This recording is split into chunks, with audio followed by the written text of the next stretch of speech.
أعوذ بالله من الشيطان الرجيم. بسم الله الرحمن الرحيم. الحمد لله والصلاة والسلام على رسول الله وعلى آله وأصحابه ومن والاه. أما بعد، فإن أصدق الحديث كلام الله، وخير الهدى هدى محمد صلى الله عليه وسلم، وشر الأمور محدثاتها، وكل محدثة بدعة، وكل بدعة ضلالة، وكل ضلالة في النار. اللهم لا علم لنا إلا ما علمتنا إنك أنت العليم الحكيم. أدعوك فون الله وبا أتريك فون وجيشن محمد صلى الله عليه وسلم. ìkẹ́ ọlọ́run kó máa bá wọn ará ilé rẹ̀, kó máa bá wọn sàhábà rẹ̀, kó máa bá gbogbo àwọn tí wọ́n bá rìn lérí ìlànà wọn títí tí ó fi di ọjọ́ kan. Wa insha Allahu ta'ala sanuridu فتوى أو فتاوى الشيخ محمد ناصر الدين الألباني رحمه الله تعالى. ní òní yìí ń tá máa gbéyẹ̀wò tá sì máa kà fúnra wa, òun náà ni àwọn ọ̀rọ̀ bàbá wa الشيخ ناصر الدين محمد ناصر الدين الألباني رحمه الله تعالى. ní èyí tí a ṣe kọjá, gẹ́gẹ́ bí a ṣe ṣe ládéhùn yìí pé insha Allahu ta'ala àwọn àfáà àgbáyé láwọn àfáà mẹ́ta tí wọ́n kà wípé àwọn àfáà wọ̀nyí àwọn àfáà àgbà ni, kódà àwọn náà sọ fún wọn pé kò sí tó burú níbi à ń dìgbò. Á mú wọn lọ́yọ kọ̀ọ̀kan, á sì ka tí wọ́n sọ sí etí gbọ̀ wa. A ti ka sí etí gbọ̀ wa ní tí bàbá wa Sheikh Abdulaziz bin Abdullah bin Baz tí wọ́n sọ nípa àǹdìgbò. A sì jẹ́ ká mọ̀ wípé ọ̀rọ̀ yìí ni kìí ṣe ọ̀rọ̀ bàbá Abdulaziz bin Abdullah bin Baz. wọ́n wà nù lájínà, àwọn ni olórí lájínà. àwọn àfáà tí wọ́n fò èsì tààkà tí à ń tì mọ́ bàbá wa bin Baz yìí ni kìí ṣe àwọn nìkan ni wọ́n wà nù lájínà tí wọ́n sọ nǹkan yẹn. Aka àwọn àfáà mẹ́rin. Eléyìí ni tá ti ṣàlàyé kọjá ní. Ká wo kí ni tí bàbá wa Muhammad Nasiruddin Al-Albani kí ni tí àwọn náà ní sọ fún wa nípa àǹdìgbò. Lérí ọ̀rọ̀ bàbá yìí, awuyewuye ti lọ láwùjọ. Bàbá ní tí wọ́n sọ, bàbá ní tí wọ́n tún sọ míì. Bàbá ò ṣe ń di opinion wọn, bàbá ṣe ń di opinion wọn. Àmọ́ kákan wo ń tá a fẹ́ kà yìí, ká tẹ́tí gbọ́ ń tá a fẹ́ kà ní tí ó wá láti ọ̀dọ̀ bàbá wa Muhammad Nasiruddin Al-Albani. Yẹn láàfin mọ́ kí ni mọ́kífù wọn. Ṣé mọ́kífù wọn ní pé kò sí tó burú káwọn èèyàn fara wọn kalẹ̀, káwọn èèyàn máa dìbò, àbí mọ́kífù wọn kọ́ nìyẹn. Inshallah tá a bá kà á tán nìyí, fún ara wa ní àwa náà ó mú ṣé bàbá yìí lóòótọ́ wọ́n ní káwọn èèyàn máa dìbò, àbí tí wọ́n ń sọ ní pé káwọn èèyàn máa dìbò. Ṣé mọ́kífù bàbá yìí ní pé káwọn èèyàn máa dìbò, àbí mọ́kífù bàbá yìí kọ́ ni kí àwọn èèyàn máa dìbò. A ṣe mọ̀kọ́dímọ̀ wa, a ṣe ní kékeré nítorí pé n ta fẹ́ kà ní n tó pọ̀ ní. A kàn ká, a sì máa tù.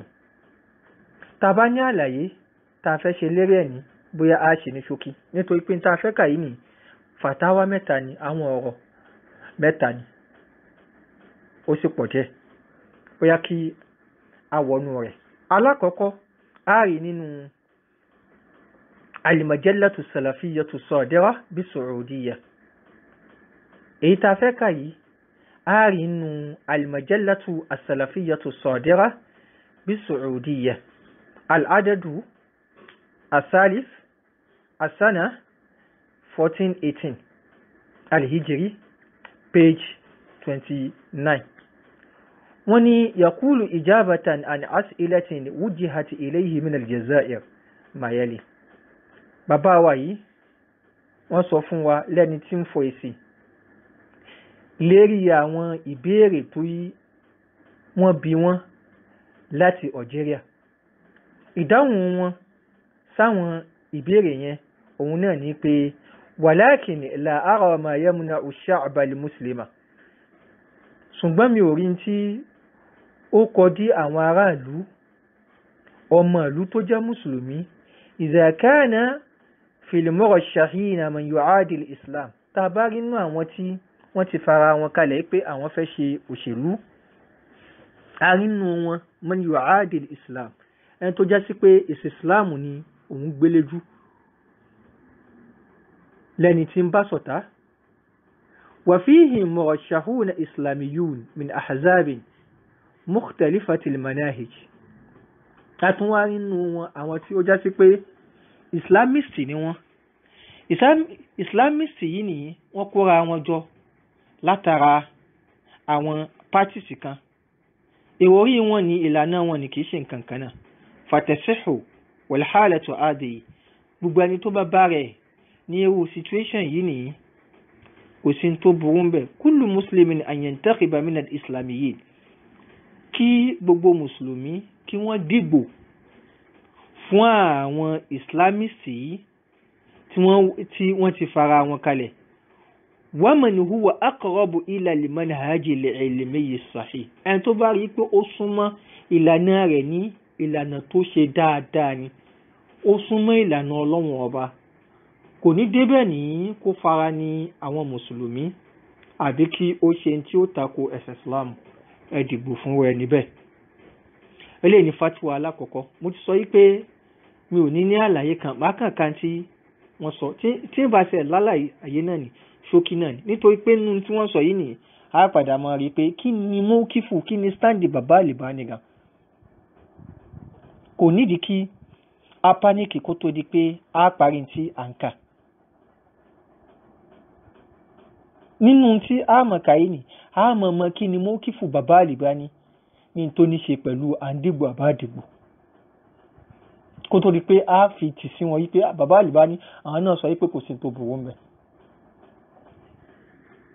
fatiwa ẹlẹ́ẹ̀kejì ó dà pé wọ́n yọ látinú èyí tá a kà yí náà ni àmọ́ fatiwa ẹlẹ́ẹ̀kejì ẹnìkan béèrè bẹ́ẹ̀ ni bàbá Albani ń dáhùn wọ́n ní law takarramtum ya'ni wa tasammahu lana بعودة لكلمة البرلمان هنا في الجزائر الشعب بتاعنا يعني الحكومة بتاعنا ماشية للبرلمان يعني في الانتخابات مقبلة إن شاء الله تعالى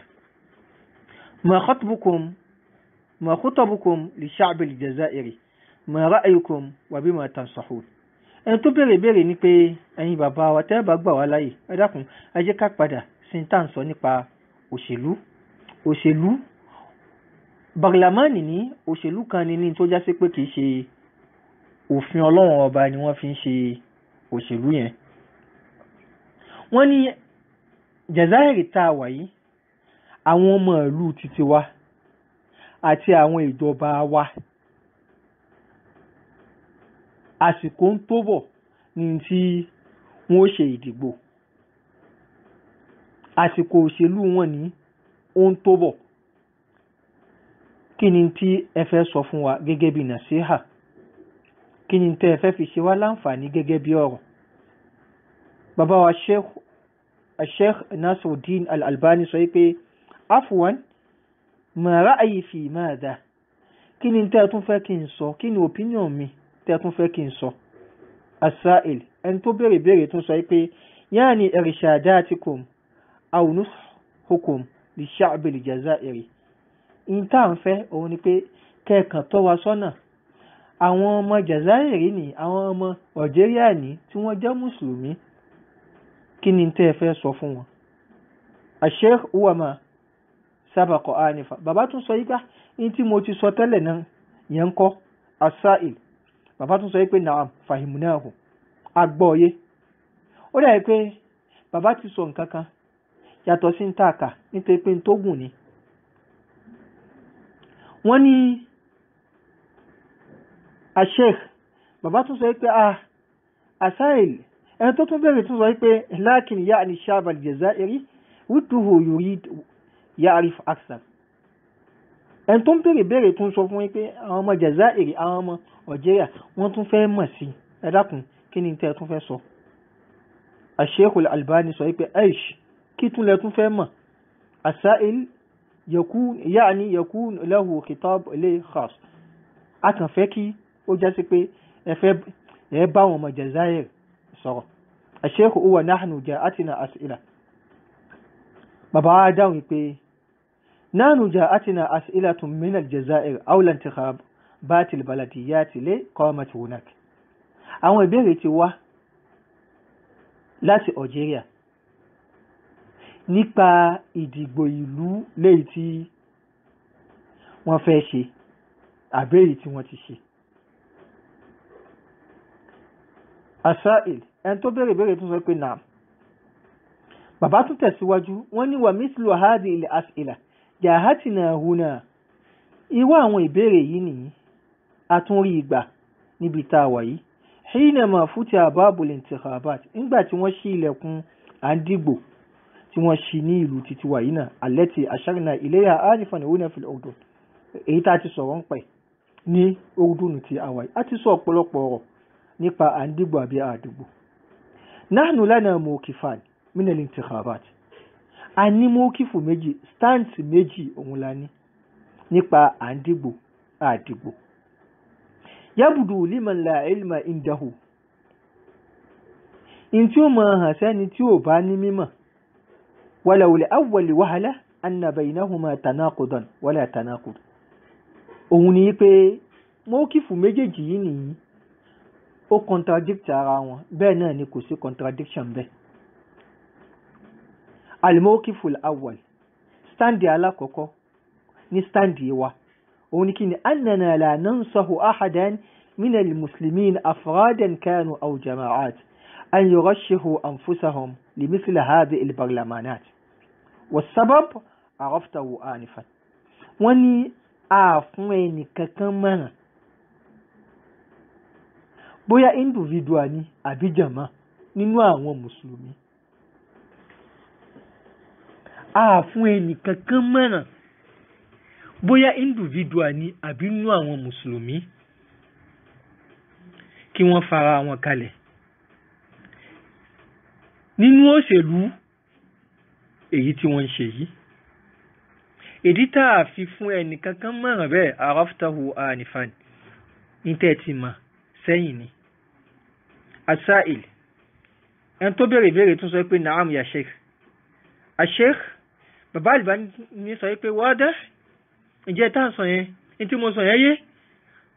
Asail naam ya sheikh ó tún mọ̀ pé iye tí wọ́n ti jọ sọ òun ni pé kẹ́nì kankan má fa rẹ̀ kalẹ̀ mọ́kífù bàbá Albani nìyẹn.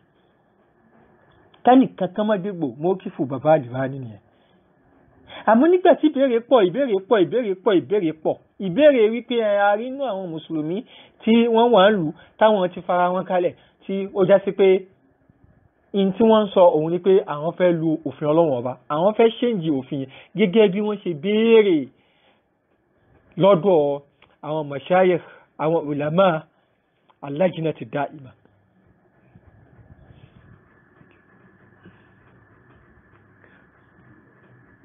Bàbá ní sóyé ẹni tó béèrè sọ pé ó yé. Bàbá tún tẹ̀síwájú wọ́n ní al-mawqifu athani ash-shay'u athani annana naqul nǹkan lẹ́ẹ̀kejì mawqifu ẹlẹ́ẹ̀kejì òun ni pé a máa ń sọ li'ammatil muslimin fi ayyi baladin kan fún gbogbo àwọn mùsùlùmí ní ìlú tí wọ́n bá wọlé wà idha kanati ad-dawlatu al-hakimatu تفرض هذا النظام نظام الانتخابات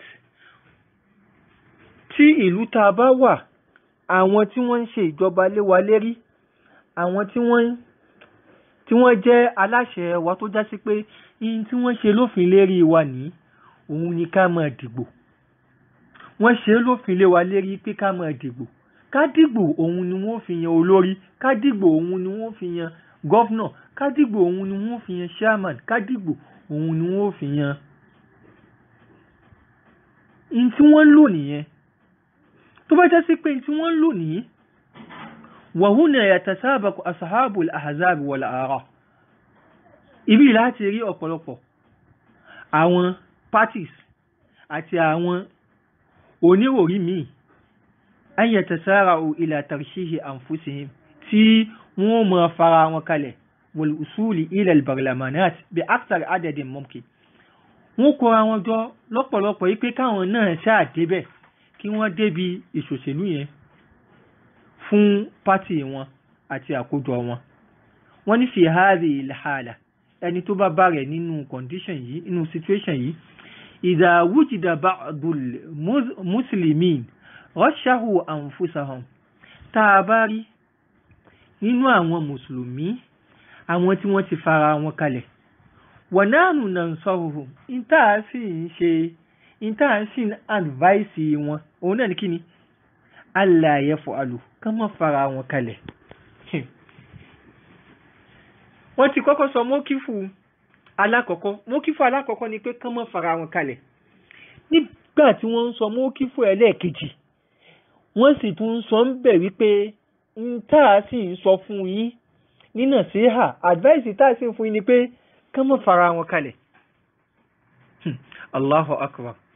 Wọ́n ní lakin lana mawqifun akhar ṣùgbọ́n a ní mọ́kífù mi fanakul hina idin ìgbà yẹn láti wá sọ pé alqaidatul fiqhiyya principle fiqhu òun ni pé idha waqa'a al-muslimu bayna mafsadatayn tí mùsùlùmí tó bá bá rẹ̀ nínú aburú méjì ikhtara aqallahuma sharra kó mú èwo ni aburú rẹ̀ fi ń kéré jù nínú méjèèjì.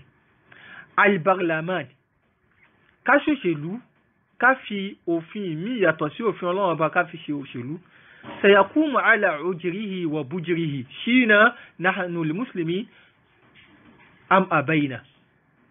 Afẹ́ akọ̀ àwọn tí wọ́n ń ṣe ìjọba pẹ̀lú òfin mi tó yàtọ̀ sí òfin Ọlọ́run Ọba afẹ́ akọ̀ ni ìtàwọn ṣe nìyẹn kò sẹ́ni tó lè ṣe ń jì wọn. ń jẹ́ záìrí ní gẹ́gẹ́ bí ti àti sọ sẹ́yìn láti ìgbà tí wọ́n ti fún wọn fátíwà yẹn ní wọ́n yé lo democracy bẹ́ẹ̀ náà ni àwọn mùsùlùmí ò yé dìbò. Ìdí tí wọ́n sì fi sọ fún wọn pé ẹ lè dìbò òun ni wípé tẹ́ ẹ bá lè ṣéǹjì òfin tí wọ́n ń lò ní òfin tó jẹ́ òfin kèfèrí sí òfin Ọlọ́run Ọba. Àmọ́ láti ìgbà yẹn ni wọ́n rí ṣéǹjì. Kò sí ìlú tí wọ́n ti rí ṣéǹjì la Jazair wala Sudan wala Nigeria. Wọ́n rí òfin democracy yẹn kí wọ́n rí ṣéǹjì sí òfin Ọlọ́run Ọba. Wọ́n rí ṣéǹjì ní Algeria, wọ́n rí ṣéǹjì ní Sudan, bẹ́ẹ̀ ni wọ́n rí ṣéǹjì ní Nigeria. Bó bá ṣe já sí pé Nigeria ní kò sí sí ẹni tó fara ìkalẹ̀ tó sọ fún wa pé òfin Ọlọ́run Ọba lòun fẹ́ ṣe.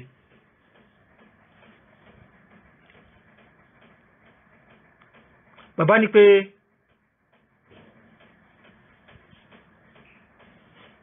فهناك فرق كبير جدا بين أن يكون البرلمان كأفراده غير مسلمين وبين أن يكون كأفراده مسلمين فرق كبير جدا.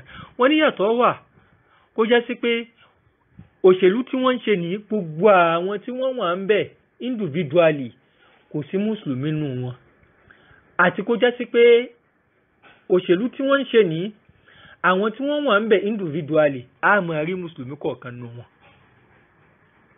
àbí kó ṣe já sí pé gbogbo wọn ní mùsùlùmí ni wọn. Ìyàtọ̀ wà ń bẹ̀. Ìlú tí ó di já sí pé Islam ní òfin Ọlọ́run Ọba ni wọ́n fi ń ṣe òfin ó yàtọ̀ sí ìlú tí ó já sí pé kìí ṣe òfin Ọlọ́run Ọba ni wọ́n fi ń ṣe òfin. ثم فرق كبير بين أن يكون في الحالة الأخرى أن يكون المرشحون في البرلمان كلهم مسلمين لكن بعضهم صالح وبعضهم طالح. bẹ́ẹ̀ ni ìyàtọ̀ wà ní situation tá a bá bára wa yìí ní tí ó mọ̀ já sí pé àwọn tí wọ́n fara wọn kalẹ̀ nínú òṣèlú tí wọ́n ń ṣe léyìí tí ò kí ń ṣe òfin Ọlọ́run Ọba ni wọ́n fi ń ṣe òṣèlú ká sọ pé gbogbo wọn pátápátá ni mùsùlùmí ni wọ́n. lakin ba'duhum salih wa ba'duhum talih. àmọ́ a máa rí nínú wọn àwọn tí wọ́n jẹ́ èèyàn rẹ̀ a máa rí nínú wọn àwọn tí wọ́n jẹ́ èèyàn burúkú. ba'duhum ya'malu li salihi al-islam wa ba'duhum ya'mal li salihi shakhsihi aw katlatihi aw hizbihi.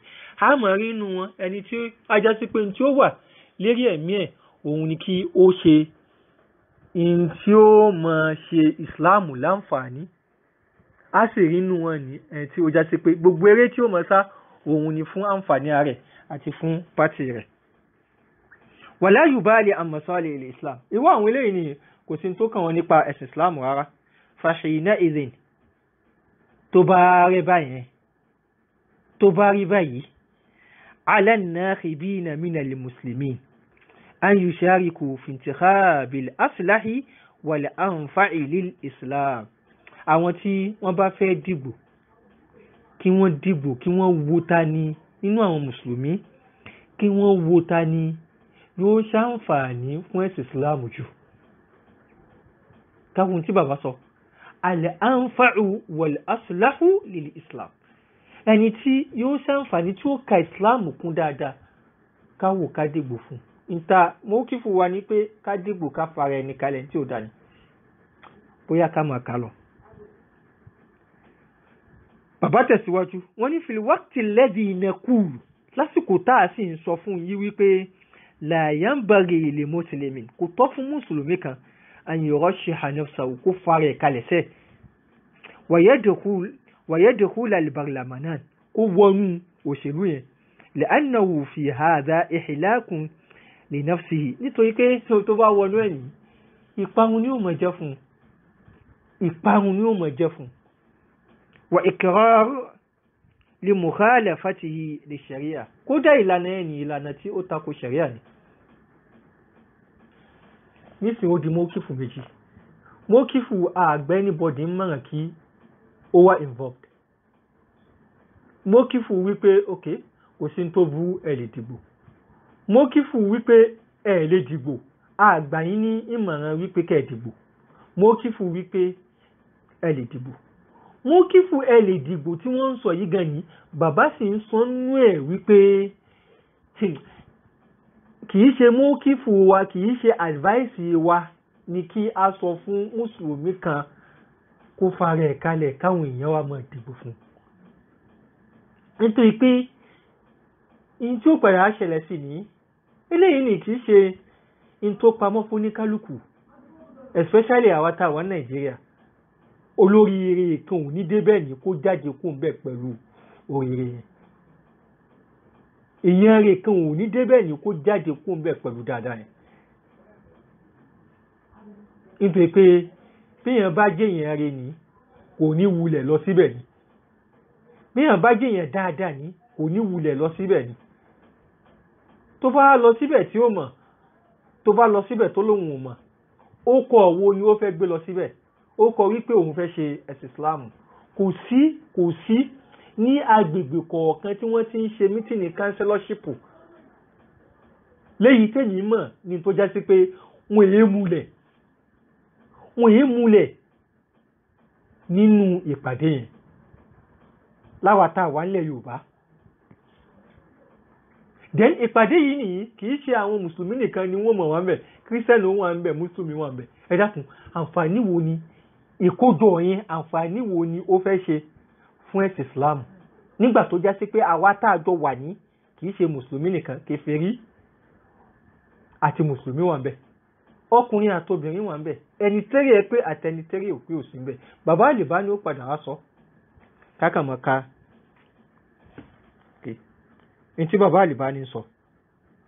wọ́n ní lakin laysa kullu an-nasi fi imkanina, ṣùgbọ́n kìí ṣe gbogbo èèyàn òun ló rọrùn fún wa anukini ahom ká kọ̀nfíǹsì wọn bẹ̀rẹ̀ ìyìnà pẹ̀lú opinion wọn. a lè kọ̀nfíǹsì gbogbo àwọn èèyàn pẹ̀lú opinion wọn. ẹ dákun, kí ni tí bàbá àlèbá ní dọ́gbọ́n sọ fáwọn èèyàn yẹn? opinion wa ní pé káwọn èèyàn mọ́ dìbò, káwọn èèyàn mọ́ fara wọn kalẹ̀. àmọ́ a lè kọ̀nfíǹsì gbogbo àwọn èèyàn, pẹ̀lú opinion títí wa. walau kana sawaban 100%, kódà kó já sí pé opinion wa yẹn ló ráìtì 100%. wa sayakunu hunaka ma huwa al-waqi'u, in tí ó jẹ́ reality òun ni pé a padà rí àwọn èèyàn kan lahum ijtihadatun, nasun akharun lahum ijtihadatun lahum ara, táwọn náà sọ pé olùgbìyànjú làwọn, àwọn náà ṣe gbìyànjú, bẹ́ẹ̀ náà ni àwọn náà ní àwọn opinion ti tàwọn. بغض النظر هل هم مصيبون أو مخطئون أهم أهل لأن يجتهدوا láláì wo ṣé wọ́n ráìtì àbí wọ́n rọ́ǹgì ìjẹ́ àwọn náà tọ́ lẹ́ni tí ó lè ṣe ìgbìyànjú àbí wọn tọ́ lẹ́ni tí ó lè ṣe ìgbìyànjú. àwọn kan ti wà bẹ́ẹ̀ bẹ́ẹ̀ àdé lè convince wọn. ní tí bàbá àlè bá ní sọ nìyẹn àwọn kan ti wà bàbá ní ká má ṣe gan ni wọ́n á ṣe. àbẹ́yìí tẹ́ ń tèrè béèrè èyí nìyí aláàánú yìí lójú ló jẹ́ kí a kọ́kọ́ sọ mọ́kífù wípé advice ẹnì kankan kó fara ẹ̀ kalẹ̀ káwọn èèyàn máa dìbò fún. àmọ́ tí tẹ́ bá bára yín láàyè tí ó jásí pé tọ̀ àwọn kan ti fara wọn kalẹ̀ kò sí tẹ́ ẹ fẹ́ sọ fún wọn wọ́n ti fara wọn kalẹ̀ nínú àwọn mùsùlùmí káwo ta ni ó jásí pé yóò ṣe ìsìláàmù láǹfààní jù bẹ́ẹ̀ ni kò ní kó ìnira bá àwọn mùsùlùmí. هذا هو الواقع reality للي الواقع أن كثيرا من المسلمين الصالحين سيرشحون أنفسهم في البرلمانات.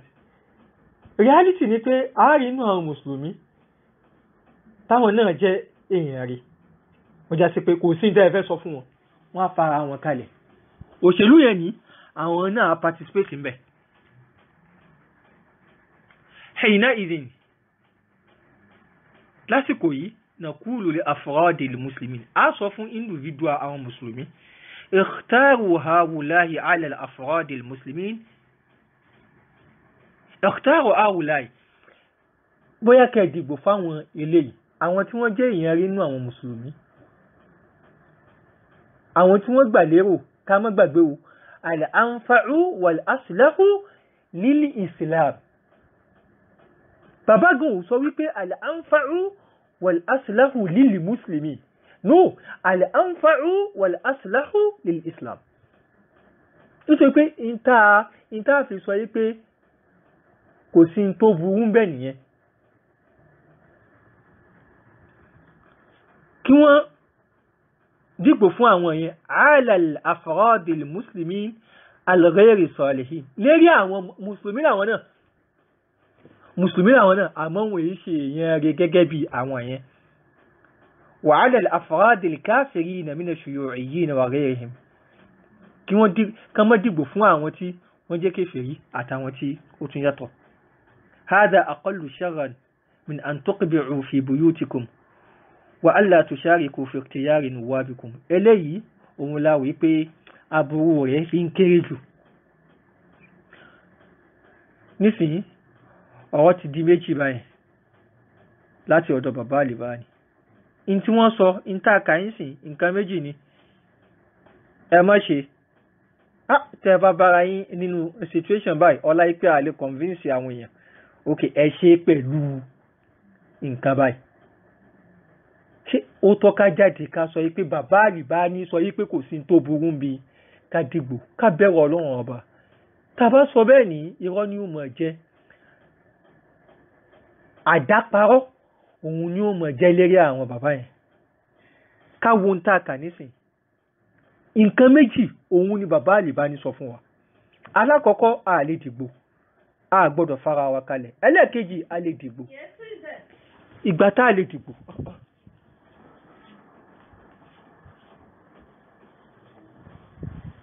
ìgbà ẹlẹ́ẹ̀kejì tá a lè dìgbò bàbá tún sọ nínú mọ́kífù yẹn wípé lásìkò yẹn gan ni à ń sọ fún yín pé mọ́kífù tá a fi ń rinlẹ̀ òun ni kẹ́ ẹ mọ́ dàn wò nítorí pé yóò ṣe àkóbá fún yín yóò sì ṣe àkóbá fún ẹ̀sìn yín.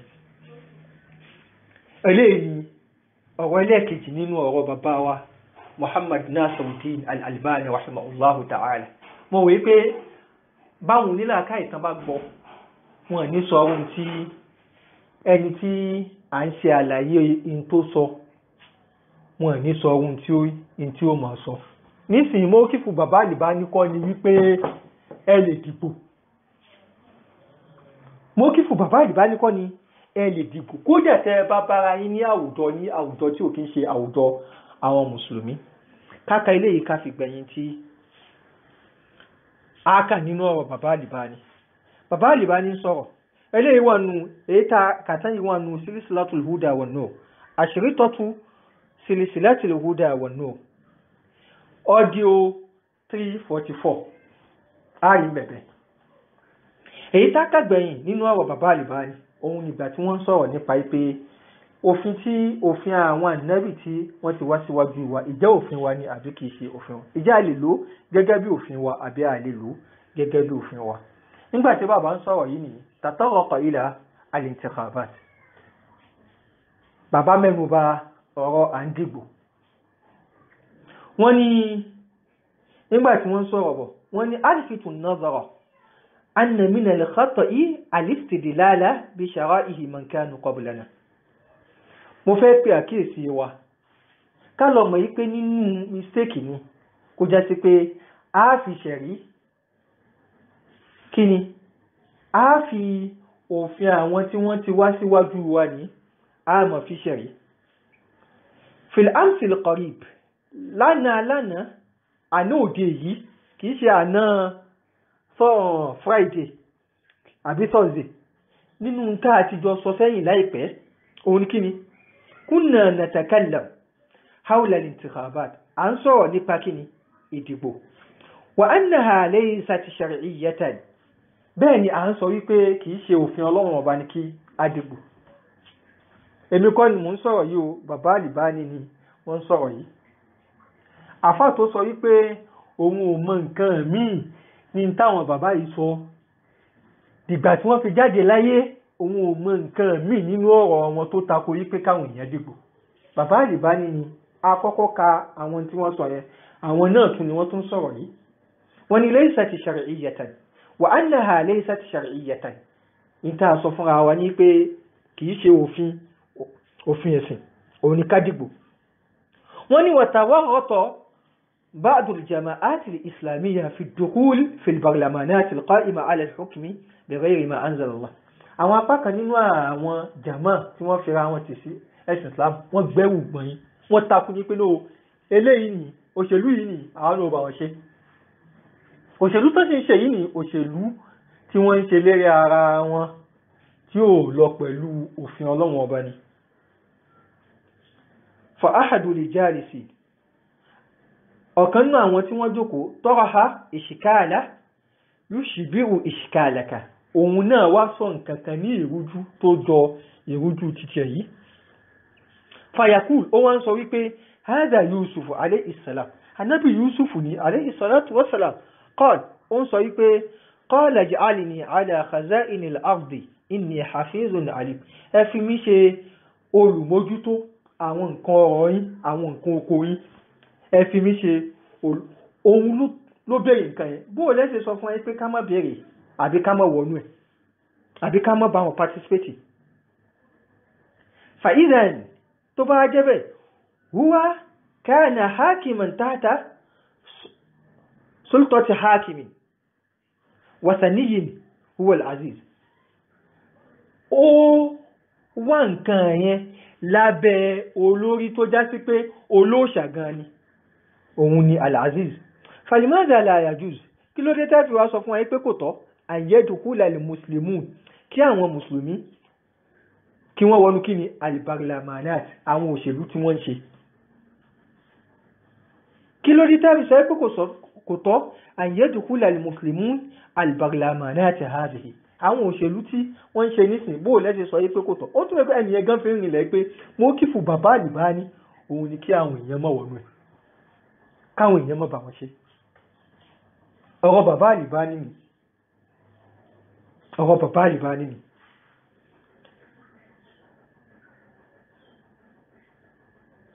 Ana kana jawabi min nahiyatayn aw akthar ọ̀nà méjì ni màá gbà fò èsì lérí eléyìí àbí kó tó ju ọ̀nà méjì lọ. An-nahiyatul ula ọ̀nà alákọ̀ọ́kọ́ anna Yusufa alayhi salam lam yadkhul wa lam yasil ila dhalika al-maqam as-sami bi tariqati intikhabatin ghayr shar'i ghayr mashru'a. Ànábì Yusuf tẹ́ dákọ̀ yìí ni kò débi tó dé o kò dé ipò yẹn pẹ̀lú ọ̀nà kí ni àdìgbò wọn àdìgbò fún tó fi rí ipò yẹn. wọ́n àdìgbò fún tó fi rí ipò yẹn. Wa innama Allahu azza wa jalla bi hikmati al-baligha ibtala'u bi imra'ati al-aziz. Ọlọ́run ọba nínú ọgbọ́n rẹ̀ léyìí tí ó fi ń ga òun ni ó dá Ànábì Yúsúfù wò pẹ̀lú ìyàwó ọba. Wa waqa'a baynaha wa baynahu wa la aqulu baynahu wa baynaha ma waqa. Nǹkan kan ṣẹlẹ̀ láàrin Ànábì Yúsúfù àti ìyàwó ọba.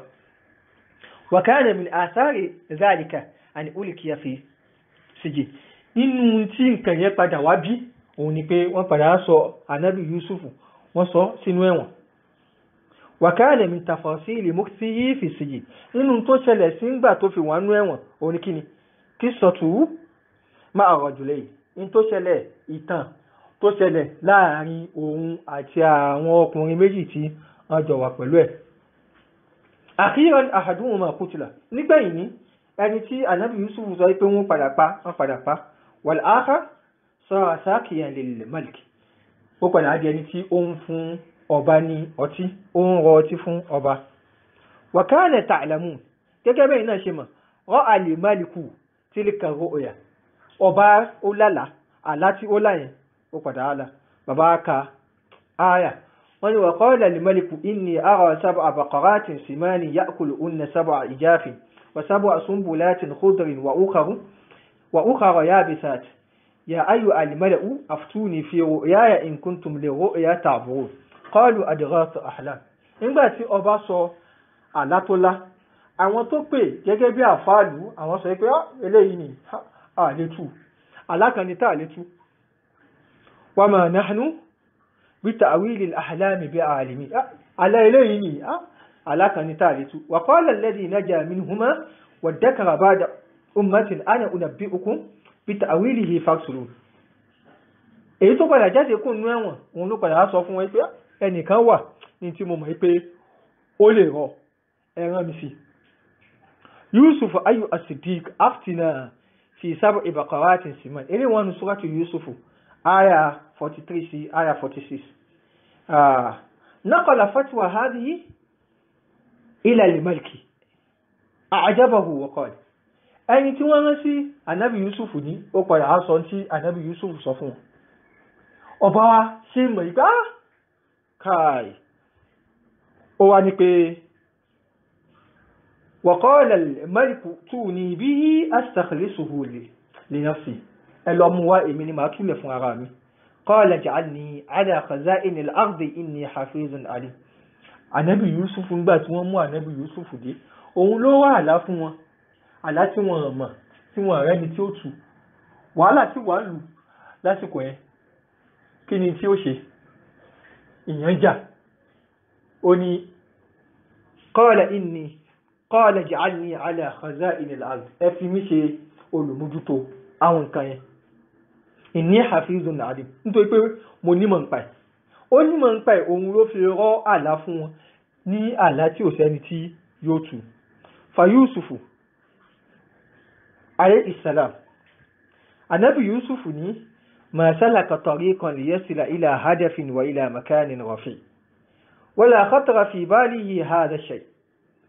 Ọjọ́ náà tẹ́yìn gbà yẹn kọ́ ni Ànábì Yusuf gbà tó fi débi tí ó dé.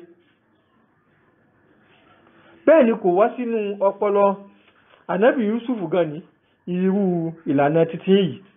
Wa innama rabbuna azza wa jalla qaddara alayhi hadhihi al-hawadith al-muta'addida al-ashkal hatta istata'a al-maliku bi nafsihi wa ja'alahu waziran ala dawlatihi.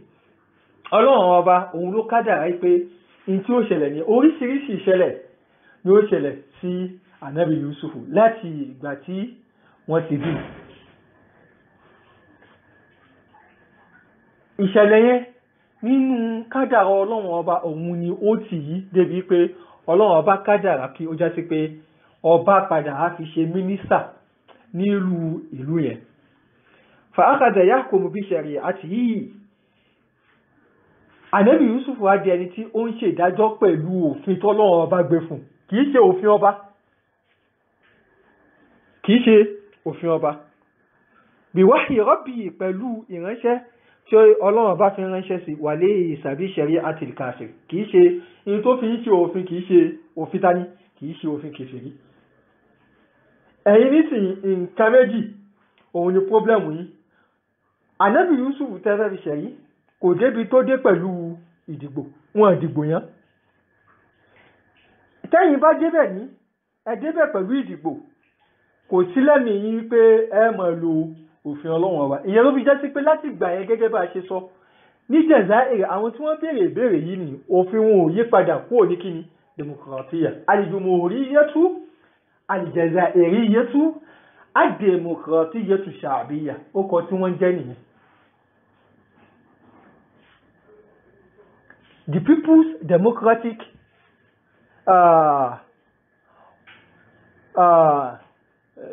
kíni of Algeria in tí wọ́n jẹ́ nìyẹn. Láti ìgbà tí wọ́n ti fún wọn fatwa àwọn bàbá yìí ni ó ti lé ní 20 years, ó ti lé ní 22 years. Àmọ́ tí wọ́n sì torí ẹ̀ sọ yí pé ókè tá a bá nínú yín o ẹni tí òun fẹ́ lọ yí òfin yẹn padà sí òfin kíni sí òfin Ọlọ́run ọba, ókè káwọn èèyàn dìbò fún, nítorí pé kò sí ọ̀nà tí wọ́n fẹ́ gbà débẹ̀ náà àyàfi ọ̀nà ìdìbò. Nǹkan yìí ò yí padà di òní yìí, ká sì tún máa lo fatwa yẹn ní wàláhì ká bẹ̀wọ̀ Ọlọ́run ọba. wọ́n ní hádà mìjáde ìkànnì yẹn. Amma nahnu al-yawm, àmọ́ àwa lónìí fanatruku abwaban shirkiyya, àwọn ojú ọ̀nà táàrin ní ojú ọ̀nà ẹ̀bọ ni. Abwaban wasaniyya kufuriyya, ojú ọ̀nà ìyà kèfèrí pẹ̀lú Ọlọ́run ọba ni. Hasha li Yusuf alayhi salam an takhtura fi balihi an yatrukaha fadlan an yatrukaha amaliyyan. Kò wá sínú ọpọlọ Ànábì Yusuf kí ó já sí pé ìlànà ẹni ó rìn ká tó wá sọ pé òun ni ó máa lò. Al-intikhabatu kama ta'lamun, à ń dìbò gẹ́gẹ́ bẹ́ẹ̀ ṣe mà.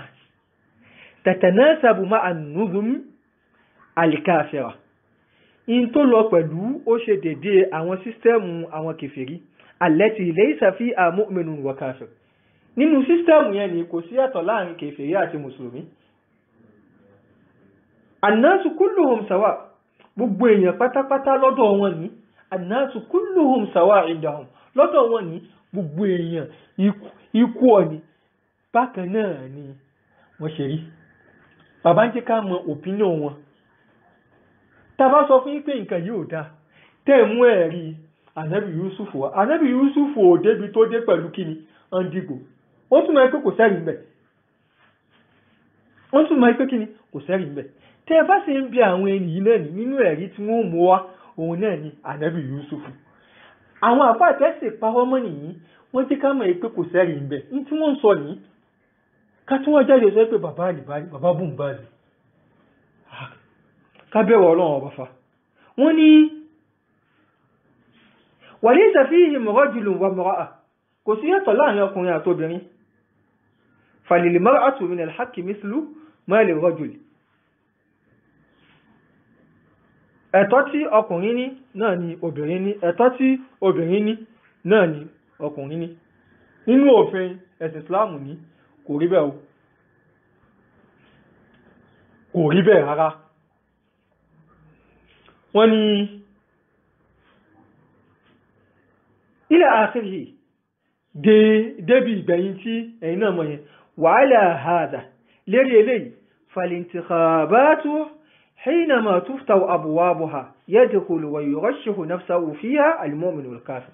Tá bá ṣílẹ̀kùn à ń dìgbò lẹ̀, ńgbà tá bá ṣílẹ̀kùn à ń dìgbò lẹ̀, a rí pé àwọn tí wọ́n wọnú ẹ̀ tí wọ́n sì máa fara wọn kalẹ̀, ẹ̀dìgbò kèfèrí àti mùmìnì, ohun kan náà ni wọ́n máa jọ ní.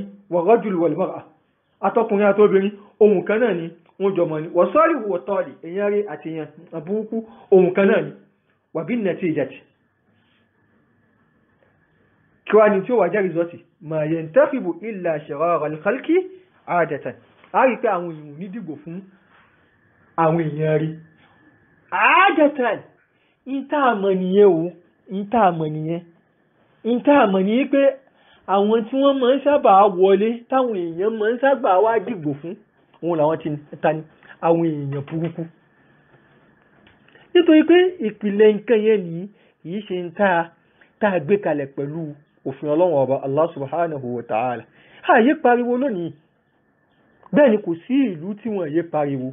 láti ìgbà wọ́n yan àwọn èèyàn látàrí ìdìbò ni àmọ́ wọn yé pariwo náà ni káwọn tó ṣẹlẹ̀ káàkiri ayé àfẹ́ olórí lágbájá àfẹ́ olórí lágbájá wọ́n tún dìbò yan àwọn míì ní wọ́n tún sọ yí pé àwọn ò fẹ́ wọn náà ni ṣé ìdìbò ni ẹ fi yàn wọ́n ó yẹ kí àwọn èèyàn rẹ̀ nù yín ẹ̀yin lẹ́yìn wọn bó lẹ́sẹ̀ tún sọ pé ẹ fẹ́ wọn mọ́ nítorí pé ìlànà tí a gbà yàn wọ́n kì í ṣe ìlànà tí ó lọ pẹ̀lú òfin Ọlọ́run ọba Allah subhanahu wa ta'ala mọ́kífù bàbá Albani ni wọ́n ní nánú hádà yunasibuna an nasluka hádà at-tariq al-kafir ìjẹ́ ó wá bá mú fún wa kó jẹ́ sí pé ìlànà tá a mọ̀ rìn ní ìlànà àwọn kèfèrí ni wa nahtaju ala dhalika nígbà tá a bá mú ẹ̀rí tá a mú ẹskíìsì wá tá a mú ẹ̀rí wá lérí rẹ̀ bí mísìlì qissati Yusufa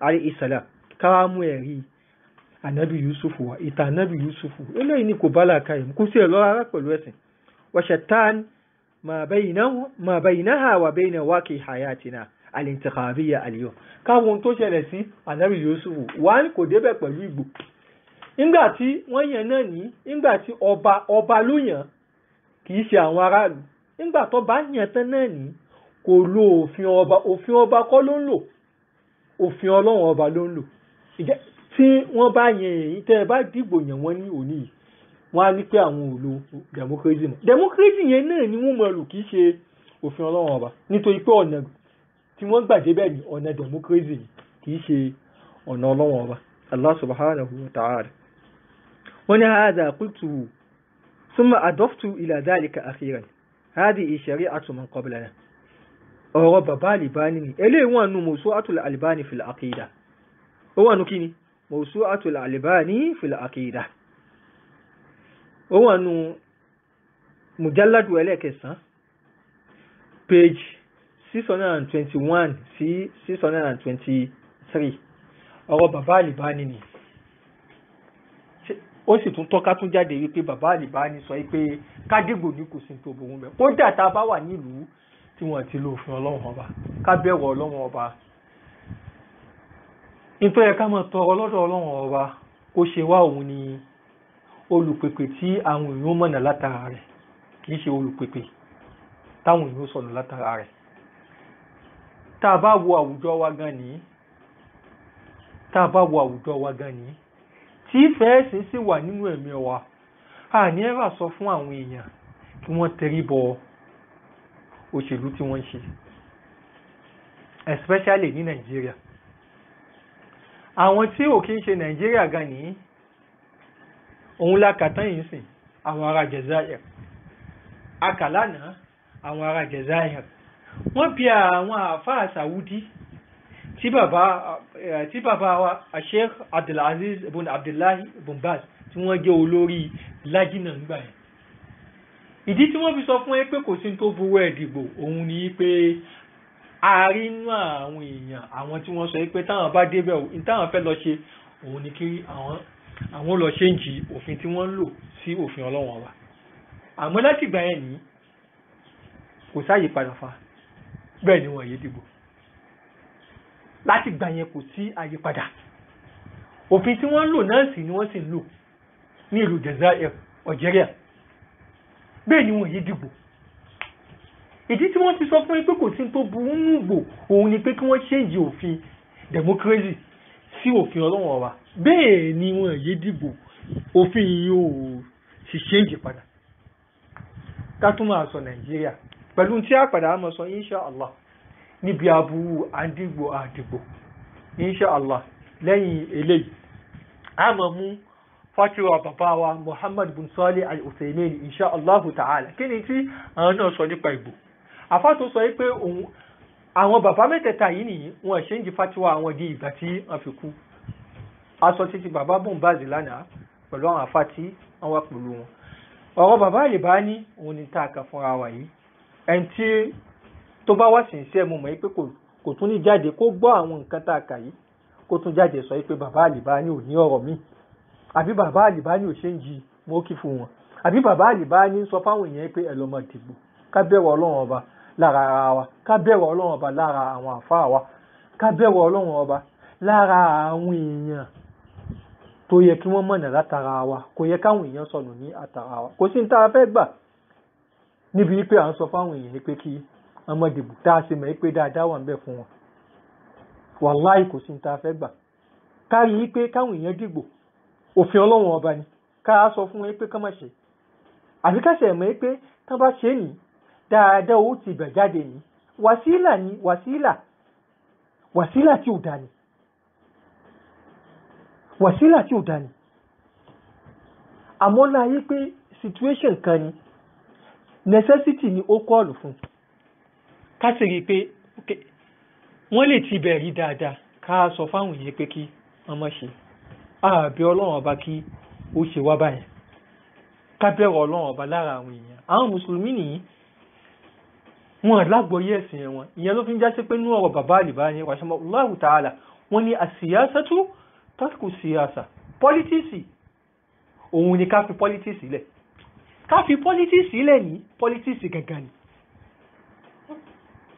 Ká fi politics sílẹ̀.